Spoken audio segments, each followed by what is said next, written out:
जय हिंद दोस्तों, आप सभी का न्यू ऑक्सफोर्ड एजुकेशन में स्वागत है। चलिए मैं आज आपका बीपीएससी शिक्षक भर्ती के लिए क्लास 1 to 5 के लिए आपका रंजित सर का प्रैक्टिस सेट नंबर 6 बनाने जा रहे हैं। ये आपका रंजित सर का प्रैक्टिस सेट नंबर 6 है। इससे पहले हम आपको प्रैक्टिस सेट नंबर 1 से लेकर 5 तक करवा चुके हैं। यदि आप यह वीडियो नहीं देखें तो प्लेलिस्ट में अगर जरूर देख लीजिएगा। इससे पहले आपको देखिए, इससे पहले आपको प्लेटफॉर्म का हम प्रैक्टिस सेट में आपका अभी तक 18 करवा चुके हैं, यानी आपका 18 प्लेटफॉर्म का प्रैक्टिस सेट करवा चुके हैं 1 to 5 के लिए। इसमें आपका 25 प्रैक्टिस सेट टोटल है, तो आप लगभग आपको बच गया कितना, तो 7 प्रैक्टिस सेट आपका बच गया है। तो ये 7 प्रैक्टिस सेट जैसे ही खत्म होगा उसके बाद हम आपको ये जो रंजित सर का प्रैक्टिस सेट है उसको हम रेगुलर कर देंगे। तो अभी फिलहाल इसीलिए नहीं करवा रहे थे क्योंकि आपको स्टूडेंट सब कह रहे थे कि सर पहले प्लेटफॉर्म का ख़त्म कर दीजिए। जो रुक्मणी पब्लिकेशन का है प्लेटफॉर्म का बुक, उसे पहले ख़त्म कर देते हैं।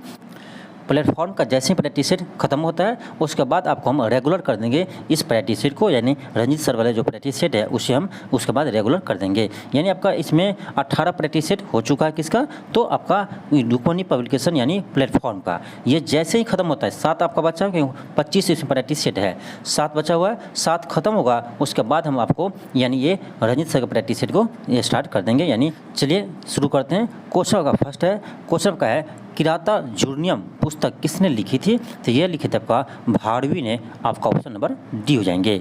नेक्स्ट आपका है क्वेश्चन आपका सेकंड है, क्वेश्चन आपका है कि मंदिर वास्तुकला की द्रविड़ शैली का प्रतिनिधित्व यानी पहचान क्या है, तो ये आपका है विमान। आपका ऑप्शन नंबर ए हो जाएंगे। आपका ऑप्शन नंबर ए हो जाएंगे। नेक्स्ट आपका है क्वेश्चन आपका थर्ड है, क्वेश्चन आपका है कि महाबलीपुरम स्थित 21वें शैल मंदिर का प्रसिद्ध नाम क्या है। शैल मंदिर का प्रसिद्ध नाम क्या है, तो ये आपका है रथ मंदिर। क्या नाम है, रथ मंदिर है। आपका ऑप्शन ए हो जाएंगे। नेक्स्ट आपका है क्वेश्चन 4 है, क्वेश्चन आपका है कि दिलवाड़ा का चालुक्य मंदिर यानी दिलवाड़ा का जैन मंदिर कहाँ स्थित है, तो ये आपका है राजस्थान के माउंट आबू पर्वत पर स्थित है। इसे याद रखिएगा, कहाँ है, तो राजस्थान के माउंट आबू पर्वत पर स्थित है, इसे आप याद रखिएगा।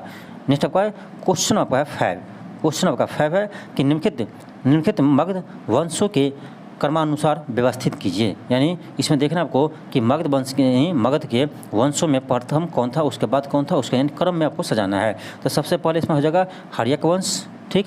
हर्यक वंश के बाद आपको क्या हो जाएगा, तो हर्यक वंश, उसके बाद शिशुनाग वंश होगा, शिशुनाग वंश के बाद नंद वंश आया था, और नंद वंश के बाद आपका मौर्य वंश आए थे। यानी आपका हो जाएगा सबसे पहले 4, उसके बाद 2, उसके बाद 1, 4 to 1। देख लीजिए किसमें है 4 to 1, 4 to 1 3, यानी आपका ऑप्शन नंबर सी हो जाएंगे। आपका ऑप्शन नंबर सी हो जाएंगे। नेक्स्ट आपका है क्वेश्चन आपका 6 है, क्वेश्चन आपका 6 है, क्वेश्चन आपका है कि अकबर की दूसरी राजधानी कौन सी थी, तो ये थी आपका फतेहपुर सीकरी। यानी अकबर की पहली राजधानी क्या था, तो ये थी आपका आगरा। आगरा के बाद उसे कहाँ शिफ्ट किया, उसके बाद वह फतेहपुर सीकरी शिफ्ट कर दिया है। यानी इसकी दूसरी राजधानी कौन थी, तो फतेहपुर सीकरी थी। नेक्स्ट आपका क्वेश्चन नंबर 7 है, क्वेश्चन आपका है कि छत्रपति शिवाजी टर्मिनल किसके द्वारा डिजाइन किया गया था, तो ये क्या था आपका फ्रेडरिक विलियम्स स्टीवेंस द्वारा। आपका ऑप्शन नंबर ए हो जाएंगे। नेक्स्ट आपका है क्वेश्चन नंबर 8 है, क्वेश्चन आपका है कि बिहार के किस जिले में अबरक का भंडार है, तो ये आपका है गया में। आपका ऑप्शन नंबर सी हो जाएंगे। अबरक का भंडार आपका गया और मुंगेर जिला में है, याद रखिएगा। अबरक का भंडार आपका गया और मुंगेर जिला में है। रोहतास में क्या है, तो पायरेट्स आपका रोहतास में है। ध्यान रखिएगा, पायरेट्स का भंडार कहाँ है, तो रोहतास में है, इसे आप याद रखिएगा। नेक्स्ट आपका क्वेश्चन नंबर 9 है, क्वेश्चन आपका है कि सोन और गंगा नदी का संगम बिहार के किस जिले में स्थित है, ये होता है आपका पटना में। कहाँ होते हैं, तो सोन और गंगा का संगम कहाँ होते हैं, पटना जिला में होते हैं। आपका ऑप्शन नंबर बी हो जाएंगे। नेक्स्ट आपका क्वेश्चन नंबर 10 है, आपका क्वेश्चन आपका 10 है, क्वेश्चन है कि बिहार का पहला राम समर स्थल कौन सा है। इंपॉर्टेंट क्वेश्चन है, इसे याद रखिएगा। यानी बिहार का पहला राम समर स्थल कौन सा है, तो ये आपका है कांवर झील जो बेगूसराय में है। आपका ऑप्शन नंबर सी हो जाएंगे। कांवर झील कहाँ है, बेगूसराय में, इसे भी याद रखिए। तो बिहार का पहला राम समर स्थल कौन है, तो ये आपका कांवर झील हो जाएगा। इसे कब शामिल किया गया, तो इसे याद रखिएगा 2020 में आपको राम समर स्थल में शामिल किया गया। कब, 2020 में, इसे भी याद रखिएगा। नेक्स्ट आपका क्वेश्चन नंबर 11 है। क्वेश्चन आपका है कि ब्रह्मयोनी हिल बिहार के किस जिले में स्थित है? ये आपका है गया जिले में। किस जिले में है? गया जिले में है। इसे आप याद रखिएगा। नेक्स्ट आपका क्वेश्चन नंबर 12 है। क्वेश्चन है कि ब्रिटिश शासन के दौरान बंगाल के किसानों को किसकी खेती के लिए मजबूर किया गया था? तो जूट की खेती के लिए मजबूर किया था। आपका ऑप्शन ये हो जाएंगे। किसकी खेती के लिए? तो जूट की खेती के लिए। नेक्स्ट आपका क्वेश्चन नंबर 13 है। क्वेश्चन आपका है कि वांडुंग सम्मेलन इतिहास में मील का पत्थर साबित हुआ था। किसके लिए हुआ था? तो ये आपका यानी इंडोनेशिया और चीन संबंध के लिए। आपका ऑप्शन नंबर बी हो जाएंगे। आपका ऑप्शन बी हो जाएंगे। नेक्स्ट आपका क्वेश्चन नंबर 14 है। क्वेश्चन आपका है कि निम्नलिखित में से कौन सा महान संगीतकार जो राज्य का शासक भी था? महान संगीतकार भी था और जो एक राज्य का शासक भी था। तो कौन था? ये था आपका स्वाति तिरुनल। कौन थे? स्वाति तिरुनल। ये कहाँ का राजा थे? याद रखिएगा, ये था आपका त्रावणकोर के। कहाँ के थे? तो त्रावणकोर के थे। नेक्स्ट आपका है क्वेश्चन नंबर 15 है। क्वेश्चन आपका है कि पेशवा के पद को किस पेशवा के कार्यालय में ब्रिटिश द्वारा समाप्त कर दिया गया था? पेशवा के पद को किस पेशवा के कार्यकाल में ब्रिटिश द्वारा समाप्त कर दिया गया था? ये आपका बाजीराव द्वितीय के बाद, यानी बाजीराव द्वितीय के बाद पेशवा के पद को समाप्त कर दिया था। इसे याद रखिएगा। नेक्स्ट आपका क्वेश्चन नंबर 16 है।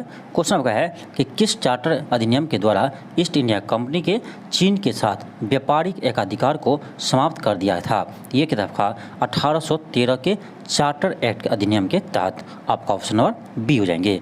नेक्स्ट आपका क्वेश्चन आपका 17 है।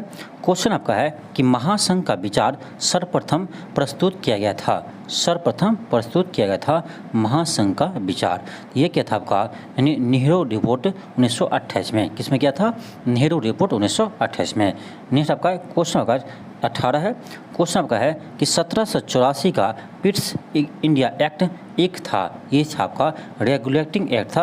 आपका ऑप्शन नंबर बी हो जाएंगे। क्या था? 1784 का पिट्स इंडिया एक्ट क्या था? ये आपका एक रेगुलेटिंग एक्ट थे। नेक्स्ट आपका क्वेश्चन नंबर 19 है। क्वेश्चन आपका है कि दिल्ली में केंद्रीय सचिवालय के उत्तरी और दक्षिणी ब्लॉक का वास्तुकार कौन था? ये था आपका सर एडवर्ड लुटियस। कौन था आपका? Sir Edward Lutyens. आपका ऑप्शन नंबर ए हो जाएंगे। नेक्स्ट आपका क्वेश्चन नंबर 20 है। क्वेश्चन आपका है कि निम्नलिखित में से भारत का कौन सा स्थल स्मारक जो यूनेस्को के विश्व विरासत स्थल में सूची में शामिल नहीं है? ये आपका हो जाएगा काशी विश्वनाथ। ये आपका यानी यूनेस्को के विश्व विरासत सूची में शामिल नहीं है। आपका ऑप्शन नंबर बी हो जाएंगे। नेक्स्ट आपका क्वेश्चन 21 है। क्वेश्चन आपका है कि पृथ्वी पर सबसे अधिक गर्म स्थान कौन सा है? ये आपका है अल अजीजिया, लीबिया का है। आपका ऑप्शन नंबर बी हो जाएंगे, अल अजीजिया। नेक्स्ट आपका क्वेश्चन नंबर 22 है। क्वेश्चन आपका है कि निम्नलिखित देशों में से किस देश में कोई खनिज निक्षेप नहीं है? यानी कोई भी खनिज निक्षेप नहीं है। ये आपका स्विट्जरलैंड, यानी स्विट्जरलैंड एक ऐसा देश है जहाँ कोई भी खनिज निक्षेप वहाँ नहीं है। आपका ऑप्शन नंबर ए हो जाएंगे। नेक्स्ट आपका क्वेश्चन 23 है कि किस प्रकार के वन मुख्यतः शैवालों एवं काई से बने होते हैं? किस प्रकार के वन मुख्यतः शैवालों तथा काई से बने होते हैं? ये होता आपका यानी टुंड्रा वन। आपका ऑप्शन नंबर बी हो जाएंगे। कौन सा वन है? टुंड्रा वन है। नेक्स्ट आपका क्वेश्चन 24 है। क्वेश्चन आपका है कि ज्वारीय वन को क्या कहते हैं? उसे हम कहते हैं मैंग्रोव वन कहते हैं। ज्वारीय वन को क्या कहते हैं? मैंग्रोव वन कहते हैं। आपका ऑप्शन नंबर सी हो जाएंगे। नेक्स्ट आपका क्वेश्चन 25 है कि पृथ्वी के भूखंड पर उष्णकटिबंधीय वनों के विस्तार का प्रतिशत क्या है? ये आपका है 7%। कितना है? तो 7% है। आपका ऑप्शन ए हो जाएंगे। नेक्स्ट आपका क्वेश्चन नंबर 26 है। क्वेश्चन आपका 26 है कि बिहार के किस कृषि जलवायु क्षेत्र में सबसे अधिक जिले हैं? सबसे अधिक जिला किस में है? ये आपका है उत्तर पश्चिमी क्षेत्र में। उत्तर पश्चिमी क्षेत्र में आपका बिहार में सबसे अधिक जिला है। नेक्स्ट आपका क्वेश्चन नंबर 27 है। क्वेश्चन है निम्नलिखित में से किसको भारत की थ्रिम्प राजधानी कहा जाता है? थ्रिम्प राजधानी कहा जाता है। तो ये आपका कहते हैं नेल्लूर को। आपका ऑप्शन नंबर डी हो जाएंगे। नेक्स्ट आपका क्वेश्चन नंबर 28 है। क्वेश्चन आपका है कि भारतीय मानक समय किस रेखांश पर अपनाया जाता है? ये अपनाते हैं 82.5 डिग्री पूर्वी दशांतर। 82.5 डिग्री पूर्वी दशांतर। ये आपका इलाहाबाद के आपका मिर्ज़ापुर से होकर गुजरते हैं। नेक्स्ट आपका है क्वेश्चन नंबर 29 है। क्वेश्चन आपका है कि भारतीय तटरेखा की लंबाई है लगभग, ये आपका लगभग है 7500 किलोमीटर। आपका ऑप्शन नंबर सी हो जाएंगे। एक चीज़ देखिएगा, स्थलीय सिर्फ कहा जाए तो ये आपका सिर्फ स्थलीय हो जाएगा 6100 किलोमीटर, लेकिन अब कुल कहा जाए तो कुल आपका हो जाएगा 7516 किलोमीटर। इसे भी याद रखिएगा। और एक चीज़ याद रखिए कि भारत की सबसे लंबी तटीय रेखा वाली राज्य है ये आपका गुजरात है, इसे भी याद रखिएगा। कौन है? तो गुजरात है। नेक्स्ट आपका है क्वेश्चन नंबर 30 है। क्वेश्चन आपका है कि भारत में विशालतम समुद्र तट कहाँ है? भारत में विशालतम समुद्र तट है ये आपका है तमिलनाडु में। आपका ऑप्शन नंबर सी हो जाएंगे। नेक्स्ट आपका है क्वेश्चन नंबर 31 है। क्वेश्चन आपका है कि चुम्बी घाटी किस राज्य में स्थित है? तो चुम्बी घाटी आपका सिक्किम में स्थित है। आपका ऑप्शन नंबर ए हो जाएंगे। चुम्बी घाटी आपका सिक्किम, भूटान और तिब्बत से सीमा लगाती है, इसे भी याद रखिएगा। नेक्स्ट आपका है क्वेश्चन नंबर 32 है। क्वेश्चन आपका है कि पश्चिम बंगाल में रानीगंज का संबंध है। तो रानीगंज आपका पश्चिम बंगाल में कोयले के लिए प्रसिद्ध है। आपका ऑप्शन नंबर ए हो जाएंगे। नेक्स्ट आपका क्वेश्चन नंबर 33 है। इसमें आपको मैच करना है, तो इसको मैचिंग कीजिए। देखिए उसको मैच करना है। हजारीबाग, आपका हजारीबाग किसके लिए फेमस है? तो आपका हजारीबाग हो जाएगा बर्फ़ के लिए। फिर आपका नवेली है, तो नवेली आपका भूरा कोयला के लिए हो जाएगा। फिर आपका झरिया है, तो झरिया आपका झारखंड का, ये आपका कोयला के लिए प्रसिद्ध है। फिर राउरकेला उड़ीसा का, ये आपका लौह इस्पात संयंत्र यहाँ पर है। तो आप देख लीजिए कौन सा होगा। आपका ऑप्शन नंबर बी हो जाएंगे। आपका ऑप्शन नंबर बी हो जाएंगे। नेक्स्ट आपका क्वेश्चन नंबर 34 है। क्वेश्चन नंबर आपका 34 है। क्वेश्चन है कि तीस्ता और दिहांग नदियों के बीच आने वाली नदियों के भाग को हिमालय का कहा जाता है। क्वेश्चन क्या आपका कि तीस्ता और दिहांग नदियों के बीच आने वाले हिमालय के भाग को हिमालय कहा जाता है। कौन सा हिमालय कहते हैं? तो हम तीस्ता और दिहांग है, इसे हम असम हिमालय कहते हैं। आपका ऑप्शन नंबर सी हो जाएंगे। नेक्स्ट आपका क्वेश्चन नंबर 35 है। क्वेश्चन नंबर 35 है। क्वेश्चन आपका है कि निम्नलिखित में से किसको सह्याद्री पर्वतमाला भी कहा जाता है? तो पश्चिमी घाट को हम सह्याद्री पर्वतमाला भी कहते हैं, इससे भी याद रखिएगा। नेक्स्ट आपका क्वेश्चन नंबर 36 है। क्वेश्चन आपका है कि लाभ के नवाचार सिद्धांत किसने प्रतिपादित किया था? लाभ के नवाचार सिद्धांत को किसने प्रतिपादित किया था? चलिए हम ऑप्शन देखते हैं। तो ये क्या था आपका हो जाएगा ऑप्शन ए हो जाएंगे जे.ए. शुप्टियर। जे.ए. शुप्टियर आपका ऑप्शन नंबर ए हो जाएंगे। नेक्स्ट आपका क्वेश्चन आपका 37 है। क्वेश्चन आपका है कि निम्नलिखित में से कौन सा बैंक अपने शुरुआती समय में शाही बैंक यानी इम्पीरियल बैंक के नाम से जाना जाता था? ये जानते थे, यानी भारतीय स्टेट बैंक यानी एसबीआई। याद रखिएगा आपका इम्पीरियल बैंक ऑफ इंडिया का स्थापना हुआ था 1921 में। कब हुआ था? 1921 में हुआ था, लेकिन उसे 1955 में राष्ट्रीयकरण करके इसका नाम क्या रखा? उसका नाम रख दिया एसबीआई कर दिया, यानी भारतीय स्टेट बैंक कर दिया। तो याद रखिएगा, यानी आपसे कहा जाए भारतीय स्टेट बैंक का स्थापना कब हुआ है? तो 1955 हुआ है, लेकिन इसका पूर्व नाम क्या था? तो इम्पीरियल बैंक था। इम्पीरियल बैंक का स्थापना कब हुआ? तो 1921 में हुआ है। इतना आप याद रखिएगा। नेक्स्ट आपका क्वेश्चन 38 है। क्वेश्चन है कि कौन से 3 वर्ष की योजना अवकाश के नाम से जाने जाते हैं? तो ये हुआ था आपका ऑप्शन बी हो जाएंगे, यानी 1966 से 69 के बीच ये आपका क्या है? योजना अवकाश है। इस समय आपका जो पंचवर्षीय योजना चल रहे थे वो आप उसे बंद कर दिया था, इसीलिए उसको हम क्या कहते हैं? योजना अवकाश कहते हैं। नेक्स्ट आपका क्वेश्चन नंबर 39 है। क्वेश्चन आपका है कि निम्न में से कौन सी समिति बैंकिंग सुधार से जुड़ी हुई है? ये आपका है नरसिम्हन समिति। कौन समिति है? नरसिम्हन समिति आपका बैंकिंग सुधार से संबंधित है। आपका ऑप्शन नंबर बी हो जाएंगे। नेक्स्ट आपका क्वेश्चन 40 है। क्वेश्चन आपका है कि यदि एक वस्तु की नकारात्मकता आइलोच और मांग की सकारात्मक मूल्य स्थिर हो तो वह क्या कराते हैं? वो आपका गिफिन वस्तु कराते हैं। गिफिन वस्तु कराते हैं। आपका ऑप्शन नंबर ए हो जाएंगे। गिफिन वस्तु पर आपका मांग और आपूर्ति का नियम लागू नहीं होते हैं। याद रखिए आपका मांग का नियम गिफिन वस्तु पर लागू नहीं होते हैं। मांग का नियम क्या है? यानी कहा जाता है कि जैसे जिस वस्तु का आपका जैसे कीमत बढ़ता है, जैसे किसी वस्तु का आपका कीमत बढ़ता है तो उस वस्तु के डिमांड कम हो जाते हैं। देखिए क्या आपका मांग का रूल कि जिस वस्तु का आपका कीमत बढ़ते हैं तो उसका डिमांड कम हो जाते हैं। आप लोग देखते होंगे जो सामान आपका मार्केट में महंगा हो जाता है उसका बिक्री आपको कम हो जाते हैं, और जैसे इसका रेट कम हुआ तो बिक्री आपका बढ़ जाते हैं। तो ये आपका रूल है, यानी ये आपका सिद्धांत किसका है? तो आपका डिमांड का यानी मांग का आपका क्या है, नियम है। तो ऐसा होता है कीमत बढ़ता है तो उसका डिमांड कम होते हैं, लेकिन गिफिन वस्तु एक ऐसा है जिसका आपका जैसे इसका मूल्य बढ़ता है, इसका आपका कीमत जो बढ़ता है तो इसका मांग भी बढ़ जाते हैं। यानी गिफिन वस्तु में मांग का रूल नहीं लगता, क्योंकि गिफिन वस्तु का जैसे ही जैसे ही कीमत बढ़ता है वैसे ही इसका मांग भी बढ़ जाते हैं। लेकिन अदर वस्तु में क्या होता है, जैसे ही इसका रेट बढ़ता है यानी कीमत बढ़ते हैं तो उसका डिमांड आपका घट जाते हैं, लेकिन गिफिन वस्तु में ऐसे नहीं होता है। गिफिन वस्तु में आपका यानी कीमत बढ़ने पर इसका मांग भी बढ़ जाते हैं, इससे भी ये याद रखिएगा। नेक्स्ट आपका क्वेश्चन 41 है। क्वेश्चन आपका है कि भारतीय संविधान के अनुच्छेद 27 के तहत किसी विशिष्ट धर्म के अभिवृद्धि के लिए कोई कर अदा करने के लिए बाध्य नहीं किया जाएगा। यह क्या है, तो आपका यह एक मूल अधिकार है। भारतीय नागरिक को मूल अधिकार है। आपको पता होगा मूल अधिकार का वर्णन आपका अनुच्छेद 12 से 35 में किया गया है। तो आपका 27 तो इसके बीच ही आता है, इसका मतलब है ये कौन सा है, ये आपका मूल अधिकार है, इसे याद रखिएगा। नेक्स्ट आपका क्वेश्चन आपका 42 है।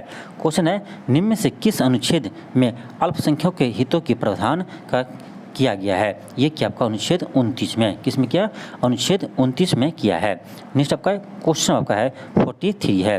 क्वेश्चन आपका 43 है कि भारतीय संविधान में अल्पसंख्यकों को मान्यता किस आधार पर प्रदान की गई है। ये क्या आपका धर्म और भाषा के आधार पर, धर्म और भाषा के आधार पर आपको अल्पसंख्यकों की मान्यता दी है। आपका ऑप्शन नंबर ए हो जाएंगे। नेक्स्ट आपका क्वेश्चन 44 है। क्वेश्चन आपका है कि भारतीय संविधान के अनुच्छेद 31 के अनुसार संपदाओं आदि के अर्जन के लिए उपलब्ध कराने वाली विधियों की व्याकृति संदर्भित है। ये आपका क्या है, ये आपका मूल अधिकार है। आपको अभी बताएं कि अनुच्छेद 12 से 35 में आपका क्या मूल अधिकार का वर्णन है। तो आपका अनुच्छेद 31 है, तो ये भी क्या होगा आपका, यानी ये भी आपका मूल अधिकार ही होगा। भारतीय संविधान का मूल अधिकार कहाँ से लिया, तो ये आपका अमेरिका के संविधान से लिया है, इससे भी आप याद रखिएगा। नेक्स्ट आपका क्वेश्चन 45 है। आपका क्वेश्चन नंबर 45 है।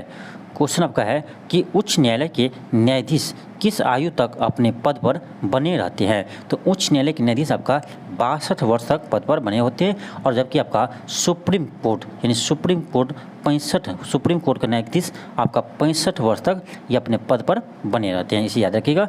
यानी आपका हाई कोर्ट 62 वर्ष, सुप्रीम कोर्ट 65 वर्ष, इसे आप याद रखिएगा। नेक्स्ट आपका क्वेश्चन 46 है। क्वेश्चन आपका है कि भारतीय संविधान के किस अनुच्छेद में मुख्यमंत्रियों के कर्तव्य को परिभाषित किया है। ये क्या आपका अनुच्छेद 167 में, किस में किया, अनुच्छेद 167 में किया है, इसे आप याद रखिएगा। नेक्स्ट आपका क्वेश्चन 47 है। क्वेश्चन आपका है क्वेश्चन 47 है कि भारत में राज्यों के राज्यपाल की नियुक्ति कौन करता है। तो ये करता है आपका भारत के राष्ट्रपति, यानी राज्यपाल का नियुक्ति करते हैं भारत के राष्ट्रपति। नेक्स्ट आपका क्वेश्चन 48 है। क्वेश्चन आपका है कि निम्नलिखित में से कौन सा निवारक निरोध अधिनियम नहीं है। निवारक निरोध अधिनियम नहीं है, तो ये हो जाएगा आपका ऑप्शन, यानी ऑप्शन नंबर डी हो जाएंगे, विदेशी मुद्रा विनिमय, आपका ऑप्शन डी हो जाएंगे। नेक्स्ट आपका क्वेश्चन 49 है। क्वेश्चन आपका है कि भारतीय संविधान के अनुच्छेद 24 के अनुसार कारखानों आदि में बालकों के नियोजन का प्रतिषेध है। तो आपका जो बालक आपका 14 वर्ष से कम आयु का है, इसे आपका यानी आपका कारखाने में कार्य करने से क्या करते हैं, उसे बाधित करते हैं। तो ये आपका अनुच्छेद 24 में इसका वर्णन है। ये आपका क्या है, तो ये भी आपका मौलिक अधिकार है। बार बार करें, मौलिक अधिकार का वर्णन अनुच्छेद 12 से 35 में किया गया है। तो आपका अनुच्छेद क्या 24 है। तो ऐसे भी आपका 12 से 35 में 24 तो आता है ना, ये आपका क्या है, तो मौलिक अधिकार है। ऐसे यदि आपको याद नहीं है तो इससे याद कर सकते हैं कि 12 से 35 आपका मौलिक अधिकार है। इसके बीच कोई भी अनुच्छेद आपसे पूछा जाए तो ये आपका क्या है, तो मौलिक अधिकार ही होगा। ऐसे भी आप याद रख सकते हैं। नेक्स्ट आपका क्वेश्चन 50 है। क्वेश्चन आपका है कि भारतीय संविधान के अनुसार अनुच्छेद 31 के बी, क्या आपका अनुच्छेद 31 के बी के अनुसार कुछ अधिनियम और विनियमों का विधि मान्यकरण का प्रावधान निम्न में से किसके अंतर्गत आता है। देखिए फिर आपका क्या अनुच्छेद 31 का बी है, तो आपका 12 से 35 के बीच है, यानी आपका यह क्या है, तो मौलिक अधिकार है। आपका ऑप्शन डी हो जाएंगे, भारतीय नागरिकों को मूल अधिकार, आपका ऑप्शन नंबर डी हो जाएंगे। नेक्स्ट आपका क्वेश्चन 51 है। क्वेश्चन आपका 51 है कि डीजल इंजन में ईंधन को ज्वलित करने के लिए आवश्यक उच्च तापमान किसके द्वारा प्राप्त किया जाता है। तो आपका ऑप्शन नंबर सी हो जाएंगे, आपका ऑप्शन नंबर सी हो जाएंगे। नेक्स्ट आपका क्वेश्चन नंबर 52 है। क्वेश्चन 52 है कि बादल किस कारण से वायुमंडल में तैरते हैं। बादल किस कारण से वायुमंडल में तैरते हैं? क्योंकि बादल का आपका घनत्व कम होता है, यानी निम्न घनत्व के कारण। निम्न घनत्व के कारण आपका ऑप्शन नंबर बी हो जाएंगे। नेक्स्ट आपका क्वेश्चन नंबर 53 है। क्वेश्चन आपका है कि शब्द इंसोलेशन यानी आपतन का अर्थ क्या है? तो ये आपका है उष्मारोधी सामग्रियाँ। आपका ऑप्शन नंबर ए हो जाएंगे। किससे आपका? तो उष्मारोधी सामग्रियाँ से आपका ऑप्शन नंबर ए हो जाएंगे। नेक्स्ट आपका क्वेश्चन नंबर 54 है। क्वेश्चन आपका 54 है। क्वेश्चन आपका है कि निम्न में से किस अभिक्रिया द्वारा रक्त का शुद्धिकरण किया जा सकता है? ये करते हैं आपका डायलिसिस के द्वारा। आपका ऑप्शन नंबर ए हो जाएंगे। किसके द्वारा? डायलिसिस के द्वारा। नेक्स्ट आपका क्वेश्चन 55 है। क्वेश्चन आपका 55 है कि वायुमंडल का वह स्तर जो इलेक्ट्रॉन तथा घन आयन यानी धन आयनों से संयोजित होता है वो कहलाता है, वो आपका कहलाते हैं यानी आयन मंडल कहलाते हैं। क्या कहलाता है आपका? आयन मंडल कहलाते हैं। आपका ऑप्शन नंबर बी हो जाएंगे। समताप मंडल में आपका ओजोन परत पाए जाते हैं। समताप मंडल में आपका ओजोन परत पाए जाते हैं जो आपका सूर्य से आने वाली परावैंगनी किरणों से हमें बचाती है। नेक्स्ट आपका क्वेश्चन 56 है। क्वेश्चन आपका है कि यदि बर्फ पर जल को 0 डिग्री सेल्सियस पर ताप पर रखा जाए तो क्या परिवर्तन होगा? कोई परिवर्तन नहीं होगा। आपका ऑप्शन नंबर सी हो जाएंगे। नेक्स्ट आपका क्वेश्चन आपका 57 है। क्वेश्चन आपका 57 है। क्वेश्चन है कि मानव शरीर की कौन सी ग्रंथि पीयूष ग्रंथि से स्रावित हार्मोन्स का नियंत्रित करता है? ये करता है आपका हाइपोथैलेमस। आपका ऑप्शन ए हो जाएंगे। कौन करता है? तो ये करता है आपका हाइपोथैलेमस। नेक्स्ट आपका क्वेश्चन 58 है। क्वेश्चन आपका है कि निम्न में से मनुष्य के किस उत्तक में जन्म के बाद कोशिका विभाजन नहीं होता है? तो ये आपका तंत्रिका कोशिका में कभी विभाजन नहीं होता है, यानी जन्म के बाद तंत्रिका कोशिका में कभी विभाजन नहीं होता है। आपका ऑप्शन नंबर बी हो जाएंगे। नेक्स्ट आपका क्वेश्चन 59 है। क्वेश्चन आपका है कि मानव शरीर की सबसे बड़ी मिश्रित ग्रंथि है। यह आपका है आग्नाशय। आग्नाशय आपका मिश्रित ग्रंथि है, यानी आपका यह अंतःस्रावी और बहिःस्रावी दोनों ग्रंथि है। कौन? आपका आग्नाशय। इसे आप याद रखिएगा। नेक्स्ट आपका क्वेश्चन 60 है। क्वेश्चन है कि डाउन सिंड्रोम से पीड़ित व्यक्तियों के किस रोग से ग्रसित होने की संभावना रहती है? तो ये रहती है आपका यानी डाउन सिंड्रोम से ग्रसित किस से? तो ये आपका रहते हैं अल्जाइमर रोग से। किससे रहते हैं? खतरा से रहता है, इससे अल्जाइमर रोग से खतरा रहता है। आपका ऑप्शन नंबर बी हो जाएंगे। नेक्स्ट आपका क्वेश्चन नंबर 61 है। क्वेश्चन आपका 61 है। क्वेश्चन आपका कि ब्रिटिश काल में दिल्ली से पहले भारत की राजधानी कहाँ थी? ये थी आपका कोलकाता। तो दिल्ली से यानी कोलकाता से आपका दिल्ली 1911 में राजधानी को स्थानांतरित किया था। कब? 1911 में किया था, दिल्ली दरबार में। आपका ऑप्शन नंबर ए हो जाएंगे। नेक्स्ट आपका क्वेश्चन नंबर 62 है। क्वेश्चन नंबर आपका 62 है। क्वेश्चन आपका है कि वर्ष 1920 में प्रारंभ किया गया असहयोग आंदोलन क्यों वापस लिया गया? ये लिया आपका चौरा चोरी कांड के कारण। आपका ऑप्शन नंबर सी हो जाएंगे। कब हुआ था ये? तो 5 फरवरी 1922 ईस्वी को चौरा चोरी कांड हुआ था, जिसके कारण महात्मा गांधी ने यानी असहयोग आंदोलन को वापस ले लिया था। नेक्स्ट आपका क्वेश्चन आपका 63 हो जाएंगे। क्वेश्चन आपका है कि गंगा के मैदान को एक रूप में वर्णित करते हैं, यानी किस रूप में वर्णित करते हैं? तो ये करते हैं हम यानी जियो सिंक्लाइन। आपका ऑप्शन नंबर सी हो जाएंगे। नेक्स्ट आपका क्वेश्चन 64 है कि फिनिक्स आश्रम की स्थापना किसने की थी? तो ये क्या था आपका? महात्मा गांधी ने।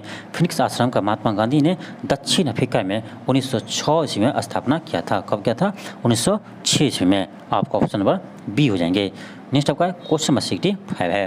क्वेश्चन आपका है कि कांग्रेस के 1916 के लखनऊ अधिवेशन में कौन सी मुख्य दूरगामी परिणाम वाला निर्णय लिया गया था? ये लिया था आपका इन्हें हो जाएगा कि मुस्लिम लीग के पृथक निर्वाचन की मांग को स्वीकार की। बिल्कुल सही है। आपका ऑप्शन नंबर ए हो जाएंगे कि मुस्लिम लीग के पृथक निर्वाचन को स्वीकार कर लिया था आपका 1916 के लखनऊ अधिवेशन में। इसे याद रखिएगा। जो आपका 1916 का लखनऊ अधिवेशन हुआ था, इसकी अध्यक्षता कौन किया था? ये क्या था आपका? अंबिका चरण मजूमदार। याद रखिएगा, अंबिका चरण मजूमदार इसके अध्यक्ष थे। नेक्स्ट आपका है क्वेश्चन नंबर 66 है। क्वेश्चन आपका है कि भारत छोड़ो आंदोलन का कब प्रारंभ हुआ था। ये होता आपका 8 अगस्त 1942 को। कब हुआ था? 8 अगस्त 1942 को हुआ था। आपका ऑप्शन नंबर बी हो जाएंगे। नेक्स्ट आपका क्वेश्चन नंबर 67 है। क्वेश्चन आपका है कि जनरल डायर का नाम किस घटना से जुड़ा है। ये आपका है जालियांवाला हत्याकांड से, जो आपका 13 अप्रैल 1919 ईस्वी को हुआ था। तो आपका हो जाएगा कौन सा? आपका ऑप्शन नंबर डी हो जाएंगे। आपका ऑप्शन डी हो जाएंगे। नेक्स्ट आपका क्वेश्चन नंबर 68 है। क्वेश्चन आपका है कि निम्नलिखित में से कौन सी एक मीठे पानी का झील है। तो ये आपका बुलर झील है, जो आपका जम्मू कश्मीर में स्थित है। तो आपका बुलर झील भारत का आपका सबसे मीठे पानी का झील है, इससे आप याद रखिएगा। नेक्स्ट आपका क्वेश्चन नंबर 69 है। क्वेश्चन है कि इनकलाब जिंदाबाद का नारा किसने दिया था। ये दिया था आपका मोहम्मद इकबाल ने, लेकिन इसका प्रयोग कौन किया था? भगत सिंह ने इसका प्रयोग किया था। तो कहीं कहीं इसका आंसर आप लोग भगत सिंह मार देते हैं, लेकिन आपका भगत सिंह नहीं होगा। इसका यूज किया था आपका भगत सिंह, लेकिन यह नारा कौन दिया था? तो मोहम्मद इकबाल ने दिया था। नेक्स्ट आपका क्वेश्चन नंबर 70 है। क्वेश्चन आपका है कि निम्नलिखित में से किस ग्रह का घनत्व सबसे कम है। यह आपका शनि ग्रह का है। शनि ग्रह आपका यानी सबसे बड़ा में आपका दूसरे स्थान पर आता है। सबसे बड़ा आपका ग्रह कौन है? बृहस्पति है। उसके बाद आपका शनि ग्रह है। शनि ग्रह का वर्तमान में आपका सबसे ज़्यादा उपग्रह भी है, इसे भी याद रखिएगा। शनि ग्रह का घनत्व इतना कम है कि वो आपका पानी में भी उसको रखा जाए तो वो तैरने लगेंगे, इसे भी याद रखिएगा। आपका ऑप्शन नंबर डी हो जाएंगे। मंगल ग्रह को हम लाल ग्रह कहते हैं, और आपका शुक्र ग्रह को हम चमकीला ग्रह कहते हैं, या आपका यानी भोर या शाम का तारा भी कहते हैं। आपका नेक्स्ट है क्वेश्चन आपका 71 है। क्वेश्चन नंबर 71 है। क्वेश्चन आपका है निम्नलिखित में से कौन सा द्वितीयक प्रदूषक नहीं है। द्वितीयक प्रदूषक नहीं है, ये आपका है सल्फर डाइऑक्साइड। सल्फर डाइऑक्साइड आपका प्राथमिक प्रदूषक है, इसे याद रखिएगा। नेक्स्ट आपका क्वेश्चन नंबर 72 है। क्वेश्चन आपका है निम्नलिखित में से कौन सा एक सही सुमेलित नहीं है। राजाजी राष्ट्रीय उद्यान हाथी के लिए बिल्कुल सही है। कहाँ है? ये आपका उत्तराखंड राज्य में है। फिर आपका पेरियार राष्ट्रीय उद्यान ये हंगुल के लिए ये आपका गलत है। पेरियार राष्ट्रीय उद्यान आपका हाथी के लिए प्रसिद्ध है। इसमें क्या है? तो हाथी के लिए है। आपका ऑप्शन नंबर बी गलत हो जाएगा। सी क्या है? मानस राष्ट्रीय उद्यान हाथी के लिए, ये आपका कहाँ? असम में है।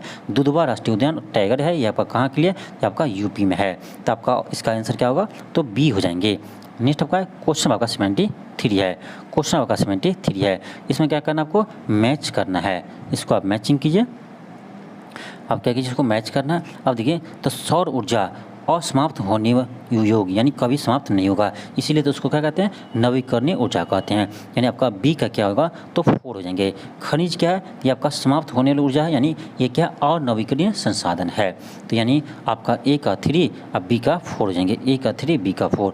बायोगैस ये आपका मीथेन और कार्बन डाइऑक्साइड क्या है? बायोगैस है। और आपका वन अपरोहण से क्या होगा? तो वर्षा होगा। देख लीजिए आपका कौन सा ऑप्शन आएंगे। तो आपका ऑप्शन नंबर ए आ जाएंगे। क्या है आपका? ऑप्शन नंबर आपका ए आ जाएंगे। नेक्स्ट आपका क्वेश्चन आपका क्या है? क्वेश्चन आपका है क्वेश्चन 74 है। क्वेश्चन आपका है कि पर्यावरण में ग्रीन हाउस गैस में वृद्धि होते हैं, ये होता है आपका कार्बन डाइऑक्साइड के कारण। आपका ऑप्शन नंबर बी हो जाएंगे। CO2 के कारण आपका क्या होते हैं? तो ग्रीन हाउस गैस में वृद्धि होते हैं। नेक्स्ट आपका क्वेश्चन नंबर 75 है। क्वेश्चन आपका है कि निम्नलिखित में से कौन प्रदूषक संकेतक पौधा है। तो ये आपका लैकेन है। कौन है? तो लैकेन है। आपका ऑप्शन नंबर सी हो जाएंगे। नेक्स्ट आपका क्वेश्चन नंबर 76 है। क्वेश्चन आपका है कि निम्नलिखित ऊर्जा स्रोतों में से कौन सा पर्यावरण के लिए स्वच्छ रखने के लिए सर्वोत्तम है। तो ये आपका सौर सेल यानी सौर ऊर्जा। आपका ऑप्शन नंबर डी हो जाएंगे। नेक्स्ट आपका क्वेश्चन नंबर 77 है। इसमें आपको मैचिंग करना है। तो दाची ग्राम आपका कहाँ है? तो ये आपका जम्मू कश्मीर में है। फिर आपका पप्पीकोंडा ये आपका आंध्र प्रदेश में है। फिर आपका सरिस्का यानी बांदीपुर तो आपका कर्नाटक हो जाएगा। तो सरिस्का आपका राजस्थान हो जाएंगे। यानी आप देख लीजिए क्या होगा। तो आपका ए का 2 अब बी का 1, ए का 2 बी का 1 सी का 3 डी का 4, 2 1 3 4। देख लीजिए किस में है? 2 1 3 4। आपका ऑप्शन नंबर बी में है। आपका किस में? आपका ऑप्शन नंबर बी में है। इसका क्या होगा? आपका ऑप्शन नंबर बी हो जाएंगे। नेक्स्ट आपका क्वेश्चन 78 है। क्वेश्चन आपका 78 है कि जैव विविधता का सबसे महत्वपूर्ण पहलू है। तो ये आपका हो जाएगा पारिस्थितिकी तंत्र का निर्वहन। आपका ऑप्शन नंबर डी हो जाएंगे। नेक्स्ट आपका क्वेश्चन आपका है 79 है। क्वेश्चन आपका है कि निम्नलिखित युग्मों में से कौन सा सही सुमेलित है। तो ये आपका ऑप्शन सी हो जाएंगे, हरे पौधे पारिस्थितिकी तंत्र। ये आपका ऑप्शन नंबर सी बिल्कुल सही है। नेक्स्ट आपका है क्वेश्चन नंबर 80 है। क्वेश्चन आपका है कि चिपको आंदोलन किससे संबंधित थे। तो ये थे आपका यानी पादप संरक्षण से, पेड़ के बचाव अभियान से था आपका चिपको आंदोलन। आपका ऑप्शन नंबर ए हो जाएंगे। चिपको आंदोलन का सुंदरलाल बहुगुणा के नेतृत्व में किया गया था। नेक्स्ट आपका क्वेश्चन आपका 81 है। क्वेश्चन आपका 81 है। क्वेश्चन आपका है कि भारत में जैव विविधता की दृष्टि से संतृष्ट क्षेत्र निम्न में से कौन सा है। ये आपका पश्चिमी घाट है। यानी भारत में सबसे अधिक जैव विविधता किस क्षेत्र में पाए जाते हैं, तो पश्चिमी घाट में पाए जाते हैं।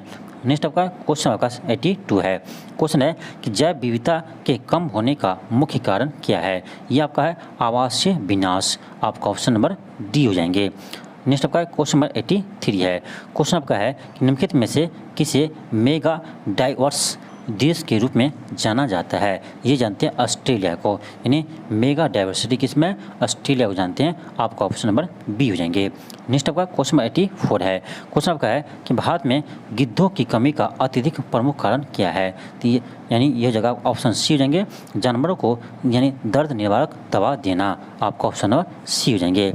नेक्स्ट आपका क्वेश्चन 85 है कि सिगरेट के धुएं में मुख्य प्रदूषक है। ये आपका होता है कार्बन मोनोऑक्साइड और बेंजीन। क्या होते हैं, कार्बन मोनोऑक्साइड और बेंजीन। नेक्स्ट आपका क्वेश्चन नंबर 86 है। क्वेश्चन है कि निम्न में से कहाँ आर्सेनिक द्वारा जल प्रदूषक सर्वाधिक है। ये हुआ आपका पश्चिम बंगाल में। आपका ऑप्शन डी हो जाएंगे। नेक्स्ट आपका क्वेश्चन नंबर 87 है। क्वेश्चन आपका है कि निम्न में से किस आर्थिक सर्वेक्षण में पहली बार धारणीय विकास और जलवायु परिवर्तन का नवीन अध्याय जोड़ा गया था। ये जो था आपका 2011-12 के आर्थिक सर्वेक्षण में। आपका ऑप्शन नंबर बी हो जाएंगे। नेक्स्ट आपका क्वेश्चन आपका 88 है। क्वेश्चन है कि निम्न में से कौन सा कथन सही है। निम्न में से कौन सा कथन सही है। तो ये जगह आपका ऑप्शन ए हो जाएंगे, जैव मंडलीय पारिस्थितिकी तंत्र में ऊर्जा का प्रवाह एक दिशा होता है। आपका ऑप्शन ए हो जाएंगे। नेक्स्ट आपका क्वेश्चन आपका 89 है। क्वेश्चन आपका है कि निम्न में से कौन जल लवणता प्रवणता को दर्शाता है। ये दर्शाता आपका हेलोकाइन। आपका ऑप्शन नंबर बी हो जाएंगे, हेलोकाइन। आपका ऑप्शन नंबर बी हो जाएंगे। नेक्स्ट आपका क्वेश्चन आपका है क्वेश्चन आपका 90 है। क्वेश्चन है कि निम्न में से किसके जलवायु परिवर्तन का क्रायोजेनिक संकेतक प्राप्त किया जाता है। निम्न में से किससे जलवायु परिवर्तन का क्रायोजेनिक संकेतक प्राप्त किया जाता है। तो ये होता है आपका आइस कोर से। आपका ऑप्शन नंबर ए हो जाएंगे। इसके आपका मैथ और रीजनिंग का क्वेश्चन है। तो आज के लिए इतना ही। मैथ और रीजनिंग का आपको हम इसका सोल्यूशन आपको हम इसका PDF अपलोड कर देंगे आपको टेलीग्राम पर। वहाँ से आप मैथ और रीजनिंग के क्वेश्चन को सोल्यूशन कर लीजिएगा। जिसमें भी आपको दिक्कत होगा, यदि आपको किसी क्वेश्चन में ज़्यादा प्रॉब्लम हो जो आपका सोल्यूशन से समझ में नहीं आता है, तो आप क्वेश्चन को मेरे पास भेज सकते हैं। उसको हम आपको सोल्यूशन भेज देंगे, यानी आपको अच्छे से बताया कि हम सोल्यूशन आपको भेज देंगे। तो आज के लिए इतना ही। थैंक यू, धन्यवाद। मिलते हैं आपको नेक्स्ट वीडियो में। यदि आप चैनल पर नए हो तो चैनल को जरूर सब्सक्राइब कर लें।